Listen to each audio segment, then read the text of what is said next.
इस वीडियो के अंदर आपको पता चलने वाला है कि हिस्ट्री ऑफ नेटवर्क मार्केटिंग की हिस्ट्री क्या थी यार।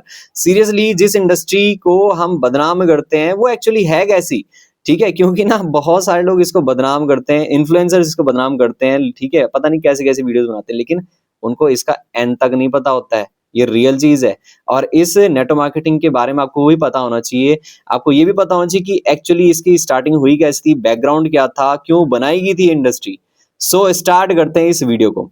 सो फर्स्टली न्यूयॉर्क के अंदर, ये जो यूएसए है, ठीक है, यूएसए के अंदर 1886 के अंदर एक कंपनी बनाई गई थी, कैलिफोर्निया परफ्यूम कंपनी, ठीक है। इसकी स्टार्टिंग हुई थी, जिसको आज हम एवॉन कंपनी के नाम से जानते हैं। सो उस टाइम पे क्या हुआ था कि एक पीएलबी नाम की एक महिला थी, जिन्होंने क्या है कॉन्सेप्ट दिया था कि अगर हम कंपनी के अंदर जो परफ्यूम बना रखे हैं, जो हमारा प्रोडक्ट है परफ्यूम, अगर हम इसको बेचना स्टार्ट करें इंडिपेंडेंट होके, तो बहुत अच्छा रहेगा और सबसे ज्यादा मार्केटिंग, सबसे ज्यादा पैसा भी हमारे पास आएगा। क्यों? क्योंकि एक जो इंसान होता है, लाइक मान लो कि ये कंपनी है, ठीक है, इस कंपनी से अगर कोई ग्राहक आ रहा है तो उसके पास पैसा आ रहा है, राइट। लेकिन उस टाइम पे क्या है, पीएलबी ने यही चीजें उन्हें बताई थी कि भाई जब हमारे पास प्रोडक्ट्स है, हम दूसरों पे जा जाके अगर हम बेचना स्टार्ट करें तो ये और भी ज्यादा हमारे पास क्या है बेनिफिट प्रोवाइड करेगा और हमारे पास ज्यादा से ज्यादा आने वाले टाइम पे कस्टमर आएंगे। और हुआ भी यही कि हम इंडिपेंडेंट होके काम करने लगे। ये पीएलबी और भी बहुत सारे लोग जो हैं वो इंडिपेंडेंट होके काम करने लगे, जिसकी वजह से इनकी सेल्स बढ़ना भी स्टार्ट होगी। एंड देन आफ्टर हम बात करते, चलो इन्होंने ये तो आपका कॉन्सेप्ट था ओनली कि इस कॉन्सेप्ट पे अगर हम काम करेंगे, लेकिन एक्चुअली क्या हुआ, अब नेटवर्क मार्केटिंग की स्टार्टिंग हुई 1934 से। बात करते हैं, कॉन्सेप्ट यहां रखा गया, स्टार्टिंग यहां से हुई, ठीक है। स्टार्टिंग 1934 में एक कंपनी बनाई गई थी कैलिफोर्निया विटामिन के नाम से, जो कार्ल रेनबर्ग ने बनाई थी।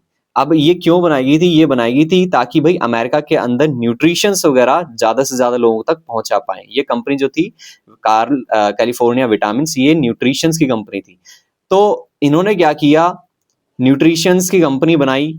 अब वो कंपनी जैसे ट्रेडिशनल बिजनेसेस चलते हैं कि भाई कंपनी बनाई और लोग आ रहे हैं तो ठीक है बिक रहा है, लेकिन एक्चुअली क्या चीज हुई थी उसके बाद, कैलिफोर्निया विटामिन के अंदर दो भाई थे जिन्होंने 4 साल कंपनी के अंदर काम किया। एंड उन्होंने एक ही चीज देखी कि यार ये जो कंपनी है, ये कंपनी के अंदर सबसे ज्यादा लोग रेफरेंस की वजह से आ रहे हैं, तब जाके एक अच्छी सेल हो रही है। तो इन्होंने क्या किया, दो भाइयों ने न्यूट्रालाइट कंपनी खुद की एक बनाई, ठीक है। आज न्यूट्रालाइट कैलिफोर्निया विटामिन के नाम, मतलब कैलिफोर्निया विटामिन को भी आज न्यूट्रालाइट के नाम से जाना जाता है। क्यों? क्योंकि कुछ टाइम बाद न्यूट्रालाइट ने ही कैलिफोर्निया को खरीद लिया था। उन दोनों भाइयों ने अपनी पहली वाली कंपनी को खरीद लिया था। और इन्होंने न्यूट्रालाइट के अंदर क्या किया कि दो दो लोगों को पैसा देना स्टार्ट किया। लाइक अगर मेरे पास कोई बंदा आए, उन्होंने सामान लिया, तो मैं उसे यही बताऊंगा कि अगर आपने किसी दूसरे इंसान को भी इसके बारे में बताया तो थोड़ा सा कमीशन आपको जरूर मिलेगा। तो यहां से स्टार्टिंग क्या हुई, एमएलएम स्टार्टिंग हुई। कैसे? कि कुछ परसेंटेज पर लोगों को पैसा देना स्टार्ट किया गया। एक मेरे पास आया या दो लोग मेरे पास आए जिनको मैंने बोला कि भाई अगर तुम और लोगों को बताओगे तो तुम्हारे को परसेंटेज मिलना स्टार्ट हो जाएगा। तो यहां से पैसा आना स्टार्ट हो चुका है, ठीक है। कमीशंस थोड़ा बहुत मिलना स्टार्ट हुई। ऐसे में करके लोगों ने बहुत ज्यादा ये चीजें सीखना स्टार्ट किया, भाई हमारे पास पैसा भी आ सकता है। इन चीजों को रेफरेंस करके, दूसरों को बताने से अगर हमारा पैसा आ रहा है तो हम ये चीजें करेंगे। तो ऐसे ही करके क्या है, लोगों ने धीरे धीरे करके क्या है, ये जो इंडस्ट्री है काम करने लगी। न्यूट्रालाइट ने 1939 के अंदर जो है कैलिफोर्निया विटामिन को खरीद लिया था एंड न्यूट्रालाइट आज बन चुकी है।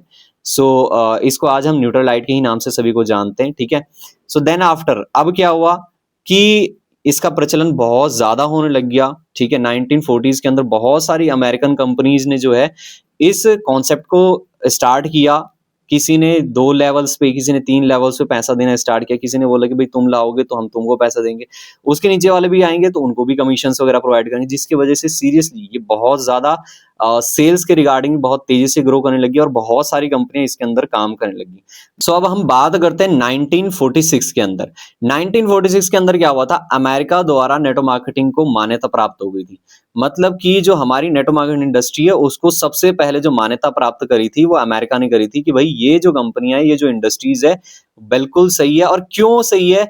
क्योंकि यार ये जो कंपनी है, ये जो नेटवर्क मार्केटिंग इंडस्ट्री, इसके अंदर लोग फ्री होके काम कर रहे हैं, लोग एंजॉय होके काम कर रहे हैं। इनको एक अच्छा खासा पैसा आ रहा है, ठीक है, इसकी वजह से लोगों को क्या है, एक अच्छा एंजॉयमेंट मिल रहा है, लग्जरी लाइफ मिल रही है, तो भाई क्यों ना स्टार्ट किया जाए। सो अमेरिका के द्वारा नेटवर्क मार्केटिंग को मान्यता प्राप्त हुई। एंड इसके बाद 1950 के दशक में, जो 1950 का दशक था, उसके अंदर बहुत सारी कंपनियां वर्ल्ड की, ठीक है, ये तो चलो अमेरिका के अंदर हुई थी ये सारी, लेकिन इसके बाद वर्ल्ड में भी बहुत तेजी से ग्रो करने लगी। बहुत सारी कंपनीज नेटवर्क मार्केटिंग के अंदर कनेक्ट होने लगी, क्योंकि सेल्स ज्यादा होनी चाहिए थी, ठीक है, जितना ज्यादा सेल्स होगी उतने ज्यादा लोग कनेक्टेड होंगे, उतना ज्यादा पैसा भी आता है, लोगों के पास भी पैसा आता है और कंपनीज के पास भी पैसा आता है। तो इसका मतलब ये है कि दोनों तरफ से लोगों का भी और कंपनीज का भी बेनिफिट होने लग गया। अब हम बात करते हैं जो इंडियन की है, ठीक है, इंडियन नेटवर्क मार्केटिंग की हम बात करते हैं, डायरेक्ट सेलिंग की बात करते हैं, कि जब 1990s के अंदर, जब इससे पहले की हम बात करें तो 1950 के अंदर बहुत सारी कंपनियों ने स्टार्टिंग करी, तो कहीं ना कहीं अब इंडिया के अंदर भी कंपनियां पहुंच गई। तो 1990 के अंदर नेटवर्क मार्केटिंग कंपनियां इंडिया के अंदर आना स्टार्ट हुई। इसका ध्यान रखना कि 1990s के अंदर स्टार्ट हुई थी। सो इंडिया के अंदर बहुत सारी कंपनियां आई जिन्होंने अपने अलग अलग प्रोडक्ट्स बेचना स्टार्ट किए, लाइक होम बेस्ड प्रोडक्ट थे, कार के प्रोडक्ट्स थे, ठीक है, कार के पुर्जे वगैरह थे, ठीक है, न्यूट्रिशंस थे। लाइक अब देखो हम बात करते हैं कि यार होम बेस्ड प्रोडक्ट जैसे झाड़ू पोछा वगैरह हो गया, अदर्स कुछ चीजें जिसके वजह से क्या है घर में एडवांस सफाई वगैरह हो सके। लेकिन यार इंडिया के अंदर इतना ज्यादा एडवांसमेंट तो था नहीं कि भाई घर पे इतनी सब चीजें लाके और पैसा बर्बाद किया जाए, राइट।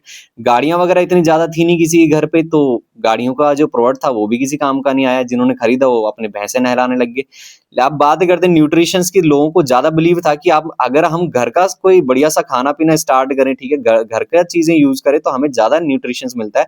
तो बाहर के जो न्यूट्रिशंस एक्स्ट्रा थी उनको अवॉइड करना स्टार्ट कर दिया।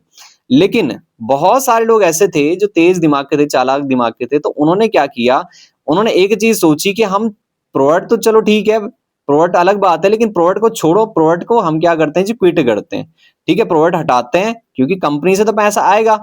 तो हम क्या करते हैं, हम प्लान कॉन्सेप्ट पे काम करते हैं। क्या करते हैं, प्लान कॉन्सेप्ट पे। अब प्लान कॉन्सेप्ट पे कैसे काम करने लगे ये लोग, इन्होंने क्या किया, इन्होंने प्रोडक्ट को बंद कर दिया कि प्रोडक्ट नहीं बेचेंगे, इन्होंने पैसा बेचना स्टार्ट कर दिया कि भाई तुम अगर पैसा लाओगे तो हम तुमको डबल करके देंगे, ठीक है, तुम अगर पैसा लाओगे तो हम तुमको डबल करके देंगे। अब इसी चक्कर में बहुत सारे जो गरीब लोग थे वो क्या होने लगे, इजीली हर किसी की बातों में आने लगी, चलो ठीक है पैसा आएगा, क्योंकि लोग फंसाने का भी काम करना यहीं से स्टार्ट कर लिया, और वो इंडिया के अंदर ही हुआ, ठीक है। अब ये समझ लो कि इनमें से बहुत सारे लोगों को इन्होंने गधा बनाया, ठीक है, जमीन बेचने लग गए, सोना बेचने लग गई, पैसा मनी सर्कुलेशन होने लग गया, और ये इंडिया के लोगों ने किया है। क्या पता इनमें से बहुत सारे लोग ऐसे होंगे सीरियसली जो ऐसा बोलते हैं कि ये कंपनी तो बेकार होती है, ये तो ऐसा होता है, क्या पता उनके घर वालों ने भी किया हो, ठीक है, ये सब चीजें। तो आप लोगों के पास भी कहीं ना कहीं ये पहुंचा होगा कि यार फेक फ्रॉड होता है, और बहुत सारी कंपनियां ऐसी थी जिन्होंने फेक फ्रॉड किया। लेकिन इस चक्कर में जो रियल कंपनियां थी उन्होंने अपना जो प्रेजेंस था वो खोना स्टार्ट किया, क्योंकि लोगों को बिलीव कम होने लग गया जो रियल कंपनियां थी, राइट। अब बात करते हैं हम कि इसके बाद क्या क्या हुआ। चलो बिलीव कम होने लग गया, रियल कंपनियां पीछे होने लगी, लेकिन 2019 के अंदर इंडियन गवर्नमेंट ने इसके ऊपर कानून बनाया, क्योंकि बहुत सारे लोग फेक फ्रॉड कर रहे थे, बहुत ज्यादा फेक फ्रॉड हो रहा था। तो उसके बाद भी बहुत सारी कंपनियां बंद हुई। 2019 के अंदर इसके ऊपर संशोधन किया गया, ठीक है, इसके ऊपर कानून बनाया गया। एंड डायरेक्ट सेलिंग 2021 के अंदर जो डायरेक्ट सेलिंग कंपनीज थी इसके अंदर कानून बनाया गया था, पूरी तरीके से पारित किया गया था, और आज बहुत सारे लोग इस इंडस्ट्री के अंदर काम कर रहे हैं, और सीरियसली इसको गवर्नमेंट सपोर्ट भी कर रही है। अब बात करते हैं कुछ मोस्ट इंपॉर्टेंट टॉपिक के बारे में, जिसे मैंने आपको बताया था कि यार आपको लास्ट में 4 पॉइंट 5 पॉइंट ऐसे मिलेंगे जिसको आप बहुत अमेजिंग तरीके से देखोगे, ठीक है। सो फर्स्टली आज पूरी दुनिया के अंदर सीरियसली कम से कम 12 से लेके 18 करोड़ लोग डायरेक्ट सेलिंग इंडस्ट्री को कर रहे हैं, ठीक है। क्या है, पूरी दुनिया के अंदर 12 से लेके 18 करोड़ लोग बिजनेस कर रहे हैं इंडिया डायरेक्ट सेलिंग का। दूसरी कि आज इंडिया के अंदर ना सीरियसली 400 से ज्यादा कंपनी इंडिया के अंदर, ठीक है, ये वर्ल्ड का है कि वर्ल्ड के अंदर पूरे 12 से 18 करोड़ लोग काम कर रहे हैं। आज इंडिया के अंदर 400 से ज्यादा कंपनियां, और पूरे वर्ल्ड के अंदर कम से कम 10,000 से ज्यादा कंपनियां ऐसी है जो डायरेक्ट सेलिंग कंपनी के अंदर काम कर रही है। इंडिया में डायरेक्ट सेलिंग कंपनीज का टर्नओवर जो है ना वो 2024-25 के अनुसार मैं आपको बता दूं कम से कम 60 से 65 हजार करोड़ का है, 60 से 65,000 करोड़ का इंडिया के अंदर ओनली पूरे 2024 में ग्लोबल डायरेक्ट सेलिंग जो टर्नओवर है, ठीक है, 2024 का जो ग्लोबल डायरेक्ट सेलिंग टर्नओवर है वो कम से कम 224 बिलियन डॉलर का है और 224 से 237 बिलियन डॉलर का है नॉर्मली। तो ये समझ लो कि कितना होता है, ये होता है इतना, देख लो आप गिन सकते हो कितना है। अब मेरे को तो इतना ज्यादा वो नहीं होता, कम से कम ट्रिलियंस में जाता है ये पैसा, ठीक है। 224 बिलियन डॉलर, 224 बिलियन मतलब कि 224 अरब डॉलर। अब ये समझ लो कि कितनी पावरफुल ये इंडस्ट्री है जिसको आप ये बोलते हो कि ये यार कंपनियां बेकार होती है।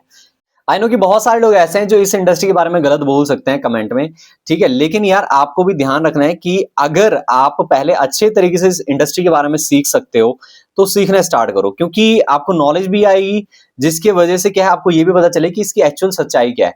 और मैं बहुत सारी चीजें, बहुत वीडियोस भी इसके अंदर बनाने वाला हूं जहां पे आपको पता चले कि आप किस इंडस्ट्री के बारे में सीख रहे हो, ठीक है, क्या इसकी सच्चाई है, किस तरीके से पैसा आता है, क्या क्या चीजें होती है। जब ये सब चीजें आप जान लोगे ना तो सीरियसली बहुत सारी नॉलेजेस आपको मिलेगी और आप भी बोलोगे कि यार रियल ये चीज होती है, ठीक है, ये सही इंडस्ट्री है।